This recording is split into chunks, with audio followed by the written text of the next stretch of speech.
When Avery and I were little, we used to spend a lot of time at our granddad's place, and we would spend entire afternoons poring over his massive collection of comic books.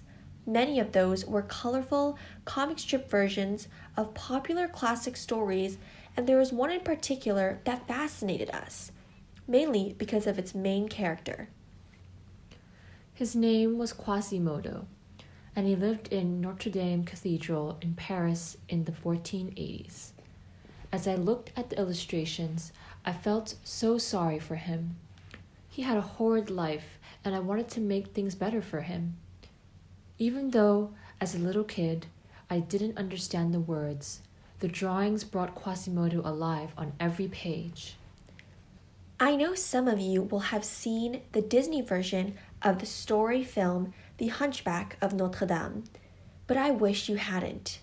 Quasimodo is nothing like that cartoon character in the comic book. He was abandoned by his mother as a newborn baby on the steps in front of Notre Dame Cathedral. It was probably because his mother could not cope with the deformed baby she had given birth to. Quasimodo had a hump on his back, a massive lump protruding from his chest, and a wart covering one of his eyes. Froyo, one of the priests at the cathedral, adopts the baby and named him after the day he was found. He trained Quasimodo to be the cathedral's bell ringer.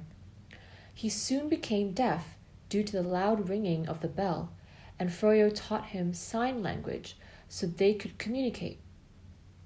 The priest also warned him never to step outside of the cathedral because if people saw his frightful appearance, they would think he was a monster and harm him.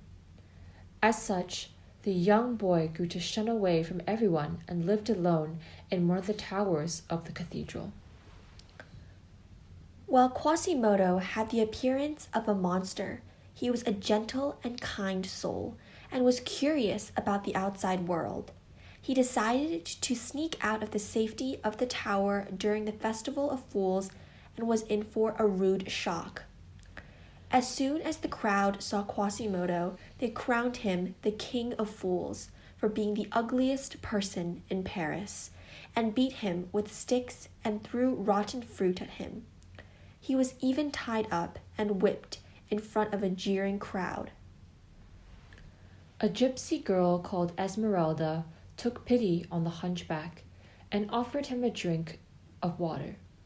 The simple act of kindness resulted in a terrible love story.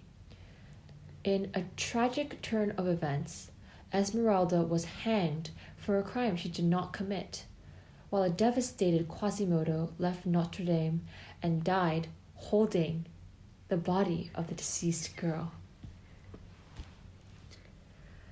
The story we've just told is based on the original novel of The Hunchback of Notre Dame, written by Victor